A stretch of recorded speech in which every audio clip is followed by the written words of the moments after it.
Hey guys, Christoph the Polish Geek here, and I'm here with a review for you of Shazam! Fury of the Gods.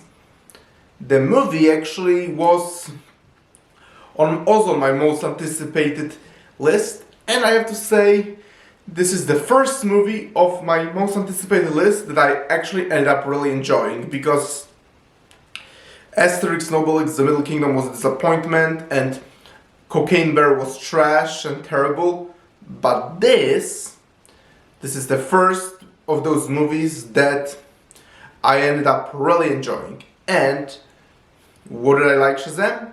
Well, I thought the movie was really good. I thought it had a really good story. Like, the first one had a pretty good story, and this one I like how it built on that story actually. The first Shazam movie I thought was pretty good.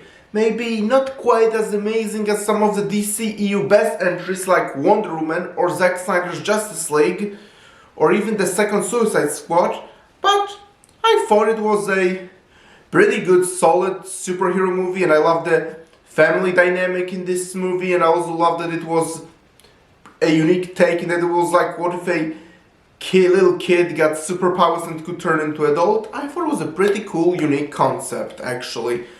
And this movie, I'm glad that it was kind of a continuation of the first movie, but some people probably, I realize, don't actually like the idea that it didn't quite explore the similar themes that the previous movie did, and it feels more like a generic superhero movie, but I have to strongly disagree with that. I still feel there was a lot of family dynamic in this movie, quite a lot. As for the kid becoming a superhero, well, that was already part of his character development in the first movie. This movie is a continuation after his character development. I think it makes perfect sense that at this point this started well off with Billy Batson's character development that they ended the previous movie with.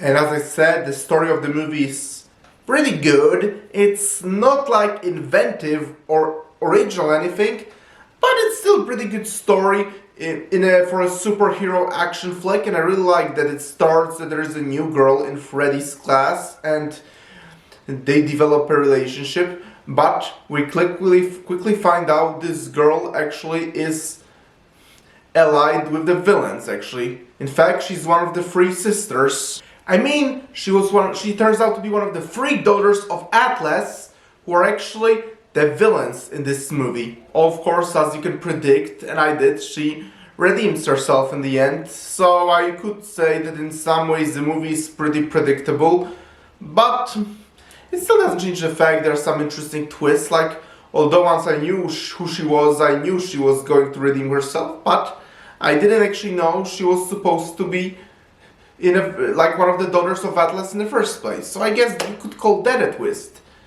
And plus, later, once she is revealed to be one of the three daughters of Atlas and they're the villains, the story becomes kind of generic superhero action movie, but I don't think that's a problem. Sometimes you don't really need to keep on inventing new things, especially in a superhero genre, so yes, I did not mind it at all. And in fact, like the most evil of the daughters, Calypso, who is the ultimate main villain at the end of the story actually, like, she awakens the dragon, and I thought the dragon looked actually really good. Like, I kind of felt at first he felt like he was made of wood, but then it was revealed he actually was made of wood, and I thought that was a pretty cool design. There were other Greek mythology monsters awakened, like Minotaur, Cyclops, Manticore, and sadly I can't say they look really good. They look like generic CGI monsters, but again, now a lot of the movies nowadays are CGI, so I guess I can roll with that. But I thought the dragon looked pretty good. Other monsters, as I said, look very much like generic CGI monsters, but the dragon looked pretty cool. And I also thought the last scene of Billy Batson, Shazam, fighting Calypso was pretty emotional. Of course, you can probably guess the ending, but I still thought it was a pretty emotional scene. And then even Wonder Woman made a cameo at the end of the movie, and I really liked that. And even her theme music played too, which made it all the better, because as I already said a couple of times, the first Wonder Woman or Zack Snyder's Justice League, I'm still wondering which one, but either first Wonder Woman or Zack Snyder's Justice League, either one of those two movies is my favorite movie in the DCEU universe. So yes, the appearance of Wonder Woman was very welcome.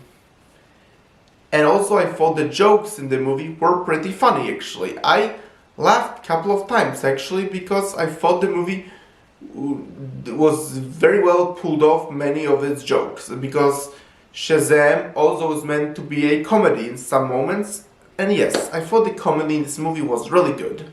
I will also say that so far this is the best movie of 2023. Yep, a superhero movie is the best movie of the year so far. I don't think it will keep its spot as #1 movie for long, because we still have Tetris, Oppenheimer, Super Mario Bros. Movie, Dune Part 2, Mission Impossible.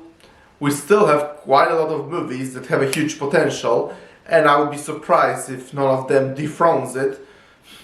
I would be surprised if only one of them dethrones it, honestly.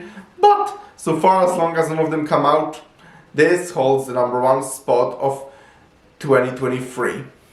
And it will probably be the last good DCU movie we might get, because I'm not very excited for The Flash because of Ezra Miller, and I'm not excited for Aquaman and the Lost Kingdom either because I haven't heard good things about the movie, and it doesn't sound like it's a good movie. Then again, critics tend to be wrong a lot nowadays, so who knows. But in general, I'm very pissed at the decision of James Gunn to reboot DCU. Like, it's not a good decision. Like it's, especially the post-credit scene in this movie shows that the DCEU still had a huge potential. Because the post-credit scene shows, and spoiler alert, but the post-credit scene shows Dr. Sivana still in his jail cell, still talking to Mr. Mind. And honestly, it had a huge potential for a good future story. Like, we could get a team up of Dr. Sivana and Mr. Mind being a main villain. He's a pretty cool villain actually. So yeah, it's a shame we're never gonna likely see it now with James Gunn rebooting DCU, but oh well, it is what it is. That makes me more confused why did they even kept this scene in the movie post-credits, but oh well, whatever. But overall, as you already see, I really like Shazam! Fury of the Gods. I thought it was a good movie. Maybe not one of the best DCU movies, but certainly far from the worst. If I have to compare it to the first Shazam, I say they're on about very similar level. If you like this first Shazam, you should like this one. If you didn't like the first Shazam, then, oh well, I heard about some people who did not like the first Shazam, but still ended up liking this one. And then some people who hated both of them, this one even more. So, I honestly don't know where you will end up. Like, I personally really like the first Shazam movie, and I really like this one. But I don't know, maybe you'll like it, maybe you won't. Just watch it and see for yourself. But I really like Shazam! Fury of the Gods. Please let me know your opinion. Press the like button. Please subscribe to this channel. And I'll talk to you soon in another video. Talk to you later. Bye!